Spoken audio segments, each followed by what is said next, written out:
Hello all, welcome to Cricketism. చెన్నైలోని stadium బుధవారం పరుగులతో హోరెత్తింది. ఇండియా ఆపాటికే సిరీస్ గెలవడంతో అక్కడ జరిగింది ఒక నామమాత్రమైన మ్యాచ్. కానీ బ్యాటర్స్ విధ్వంసక విన్యాసాలతో అది ఎప్పటికీ గుర్తుండే మ్యాచ్ లాగా మారిపోయింది. 4లు 6ల మూతతో అభిమానులు ఉర్రితలూగించింది. క్రికెట్ అభిమానులు మునివేలపై నిలబెట్టి హద్దులు లేని ఆనందాన్ని పంచింది. విజయం దోబూచులు ఆడుతుంటే బంతికి ఉత్కంఠ పెరుగుతుంటే ముగింపు అత్యంత రసవత్తరంగా సాగింది. మ్యాచ్ ఆద్యంతం మలుపులు తిరిగి చివరికి ఇండియా విజేతగా నిలిచింది. రెండు జట్లు విజయం కోసం ఎంత హోరాహోరీగా పోరాడాయంటే అంతర్జాతీయ క్రికెట్లో మ్యాచ్ ఫలితం తొలిసారి రెండవ సూపర్ ఓవర్లో తేలింది. రోహిత్ శర్మ మెరుపు సెంచరీతో భారత్ విజయంలో కీలక పాత్ర పోషించగా రింకు సింగ్ ఒక అమూల్యమైన ఇన్నింగ్స్తో ఆకట్టుకున్నాడు. రెండు జట్లు 212 పరుగులు చేయడంతో మొదట మ్యాచ్ టై కాగా ఫస్ట్ సూపర్ ఓవర్లో రెండు జట్లు 16 పరుగులు చేయడంతో సెకండ్ సూపర్ ఓవర్కి వెళ్లాల్సిన పరిస్థితి వచ్చింది. రెండవ సూపర్ ఓవర్లో ఇండియా 10 పరుగుల తేడాతో విన్ అయి సిరీస్ని 3-0తో క్లీన్ స్వీప్ చేసింది. రోహిత్ శర్మ 69 బంతుల్లో 11 4లు 8 6ల సహాయంతో 121 పరుగులు చేసి నాట్అవుట్గా నిలిచాడు. మరియు అతనికి తోడుగా రింకు సింగ్ 39 బంతుల్లో 2 4లు 6 6ల సహాయంతో 69 పరుగులు చేసి నాట్అవుట్గా నిలిచాడు. వీరిద్దరి 190 పరుగుల అభేద్యమైన పార్ట్నర్షిప్తో భారత్ నిర్ణీత 20 ఓవర్లలో 212 పరుగులు చేసింది. ఆఫ్ఘన్ బ్యాటర్లలో నైబ్ 55 పరుగులు, గుర్బాజ్ 50 పరుగులు, ఇబ్రహీం జద్రాన్ 50 పరుగులతో చెలరేగడంతో ఆఫ్ఘన్ కూడా 20 ఓవర్లలో సరిగ్గా 212 పరుగులు చేసింది. ఫలితంగా ఆట సూపర్ ఓవర్కి వెళ్ళింది.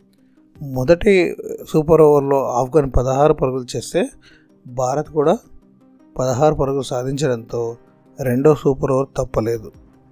రెండో సూపర్ ఓవర్లో మొదట భారత్ 11 పరుగులు చేయడంతో గెలుపు కష్టమే అనుకున్నారంతా. కానీ అద్భుత బౌలింగ్ చేసిన రవి బిష్ణోయ్ 3 బంతుల్లో 2 వికెట్లు పడగొట్టి ఆఫ్ఘన్ ఇన్నింగ్స్ ముగించాడు. మారిన నిబంధనల ప్రకారం ఫలితం తేలే వరకు ఎన్ని సూపర్ ఓవర్లైనా ఆడాలి. టాస్ గెలిచి బ్యాటింగ్ ఎంచుకున్న టీమిండియాకు ఇంత భారీ స్కోర్ ఏమాత్రం ఊహించనిది. ఎందుకంటే కనీస పోరాటానికి అవసరమైన స్కోర్ అయినా చేస్తుందా అనిపించింది. దశలో ఆరంభం అంత ఘోరంగా ఉంది. మరి 5 ఓవర్లలో 22 పరుగులకే 4 వికెట్లు కోల్పోయి పీకలోతు కష్టాలు చిక్కుకుంది. అయినా భారత్ కొండంత లక్ష్యాన్ని నిర్దేశించిందంటే అది రోహిత్ మెరుపు సెంచరీ, రింకు సింగ్తో అతడి అద్భుత భాగస్వామ్యం చెలువే. జట్టు కష్టాల్లో ఉన్న దశలో రింకు కూడా అదే ఇన్నింగ్స్తో ఆడాడు. టాస్ గెలిచి బ్యాటింగ్ ఎంచుకున్న భారత్ ఆరంభం అత్యంత పేలవం. ఆఫ్ఘన్ బౌలర్ ఫరీద్ తొలి 3 ఓవర్లలో కేవలం 10 పరుగులు ఇచ్చి 3 వికెట్లు పడగొట్టాడు. నిజానికి 18 పరుగుల వరకు భారత్ ఒక్క వికెట్ కూడా కోల్పోలేదు. కానీ 4 పరుగుల తేడాలో 4 వికెట్ కోల్పోయింది. చాలా ఊహాగానాల మధ్య ప్రపంచ కప్ నేపథ్యంలో T20లోకి పునరాగమనం చేసిన రోహిత్ శర్మ తొలి 2 మ్యాచ్ల్లో డక్అవుట్ కావడంతో అతడి ఆటపై, ప్రపంచ కప్కు అతడి సంసిద్ధతపై అనేక ప్రశ్నలు తలెత్తాయి. అనేక సందేహాలను పటాపంచలు చేస్తూ అన్ని ప్రశ్నలకు తన బ్యాట్తోనే సమాధానం ఇచ్చాడు రోహిత్. T20 క్రికెట్లో 5వ శతకంతో తనలో హిట్ మ్యాన్ ఇంకా ఎలాగా ఉన్నాడని చాటుకున్నాడు. అదే ఇన్నింగ్స్తో కష్టాల్లో ఉన్న జట్టును ఆదుకున్నాడు. ఆరంభంలో రోహిత్ కాస్త ఇబ్బంది పడ్డాడు. ఎదుర్కొన్న 7వ బంతికి కానీ ఖాతా తెరవలేకపోయాడు. కానీ క్రమంగా వేగం పెంచాడు. రింకు సింగ్తో కలిసి ఇన్నింగ్స్ని చక్కదిద్దాక రెచ్చిపోయాడు. 40 బంతులు అర్ధశతకం సాధించిన అతడు సెంచరీకి చేరుకోవడానికి కేవలం మరో 23 బంతులు మాత్రమే వాడాడంటే ఎలా రెచ్చిపోయాడో అర్థం చేసుకోవచ్చు. ఇన్నింగ్స్ ఆఖరి ఓవర్లో రోహిత్ వరుసగా ఒక 4, 2 6లు బాదాడు.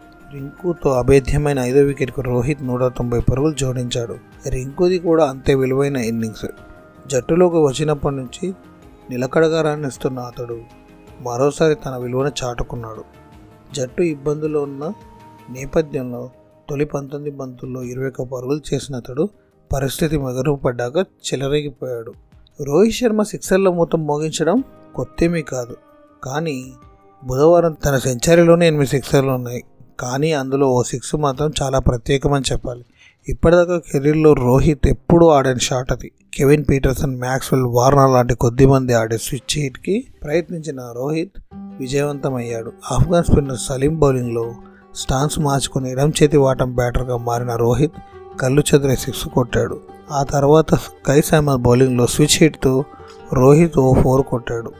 రోహిత్ మరియు రింకుల ఇన్నింగ్స్ల సహాయంతో భారత్ నిర్ణీత 20 ఓవర్లలో 212 పరుగులు చేసింది.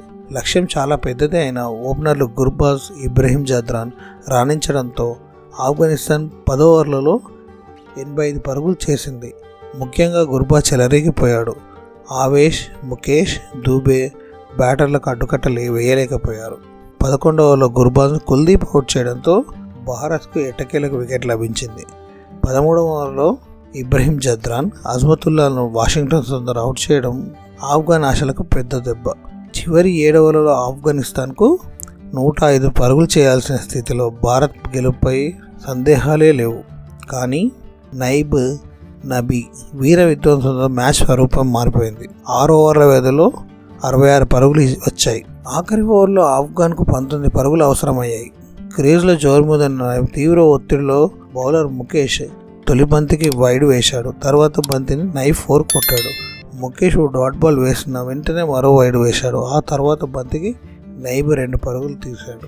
4వ బంతికి నైబ్ 6 బాదడంతో ఆఫ్ఘన్కి 22 బంతుల్లో 5 పరుగులు అవసరమయ్యాయి. నైబ్ 5వ బంతికి 2 పరుగులు మరియు ఆఖరి బంతికి 2 పరుగులు తీయడంతో మ్యాచ్ టైగా ముగిసి ఆట సూపర్ ఓవర్కి వెళ్ళింది. ఈ మ్యాచ్లో రోహిత్ శర్మతో పాటు గోల్డెన్ డక్గా వెనుతిరిగిన విరాట్ కోహ్లీ గురించి కూడా స్పెషల్గా చెప్పుకోవాల్సిన అవసరం ఉంది.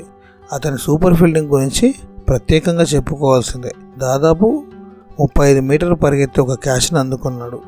ఆ క్యాచ్ చూసిన వారికి కోహ్లీ 16 ఏళ్ల కుర్రాడిలాగా ఫిట్గా కనిపించాడు. కానీ ఎక్కడ 35 ఇయర్స్ ఉన్నట్టు కనబడలేదు. దీంతో పాటు ఒక 6 వెళ్ళే బంతిని ఆల్మోస్ట్ 9 అంగాళాల ఎత్తుకెగిరి ఆ బంతిని 6 వెళ్లకుండా ఆపాడు.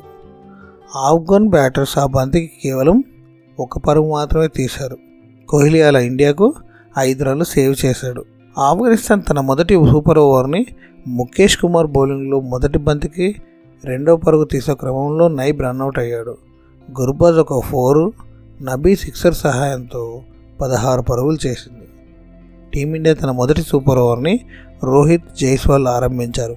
అజ్మతుల్లా బౌలింగ్లో రోహిత్ 2 సిక్సర్ల సహాయంతో సూపర్ ఓవర్ టైగా ముగిసింది. 2019 వరల్డ్ కప్ ఫైనల్ తర్వాత ఐసీసీ 2020లో ఒక ముఖ్యమైన మార్పు తీసుకొచ్చారు. ఒకవేళ మ్యాచ్ టై అయితే రిజల్ట్ వచ్చే వరకు సూపర్ ఓవర్ కొనసాగించాలని రూల్ పెట్టారు. 2వ సూపర్ ఓవర్లో మొదట బ్యాటింగ్ చేసిన ఇండియా ధాటిగా మొదలెట్టింది. ఫస్ట్ 2 బంతులకే రోహిత్ 6 మరియు 4 బాదాడు. తర్వాత బాల్కి రోహిత్ సింగిల్ తీసుకున్నాడు. 4వ బంతికి రింకు పెద్ద షాట్కి ప్రయత్నించి అవుట్ అయ్యాడు. ఆ తదుపరి బంతికి రోహిత్ రన్అట్ కావడంతో ఇండియా కేవలం 11 పరుగులు మాత్రమే చేసింది. ఇక్కడ ఆఫ్ఘన్ విజయం తథ్యమనిపించింది. కానీ ఈ దశలో రోహిత్ ఒక డేరింగ్ నిర్ణయం తీసుకున్నాడు. మిగిలిన ఆవేష్ ఖాన్తో కాకుండా రవి బిష్ణోయ్ని రంగంలోకి దింపాడు. బిష్ణోయ్ కూడా రోహిత్ ఆశలు నిలబెడుతూ మొదటి బంతికి నబీని అవుట్ చేయగా 2వ బంతిని కరీం సింగిల్ తీసుకున్నాడు. 3వ బంతిని భారీ షాట్కి ప్రయత్నించిన గుర్బాజ్ అవుట్ అయ్యాడు. లాంగ్ ఆఫ్లో ఉన్న రింకు ఈ 2 క్యాచ్ల్ని అందుకున్నాడు. మ్యాచ్లో సెంచరీతో అలరించడంతో పాటు సూపర్ ఓవర్లో అద్భుత ప్రదర్శన చేసిన రోహిత్ శర్మకు man of the match award వరించింది. సిరీస్లో రాణించిన Shivam Dube man of the సిరీస్గా ఎంపికయ్యాడు. ఈ మ్యాచ్లోని విశేషాలను లైక్ సూపర్ ఓవర్లో రోహిత్ శర్మ రిటైర్ అవుటా అనేది, అదేవిధంగా మన వాళ్ళ క్రికెట్ నాలెడ్జ్ గురించి సంబంధించిన విశేషాలని మరిన్ని వీడియోలో అందిస్తాం. ఈ వీడియో కనుక నచ్చితే మా ఛానల్ని సబ్స్క్రైబ్ చేసుకోండి. Don't forget to like, share and subscribe. Thank you. జై హింద్.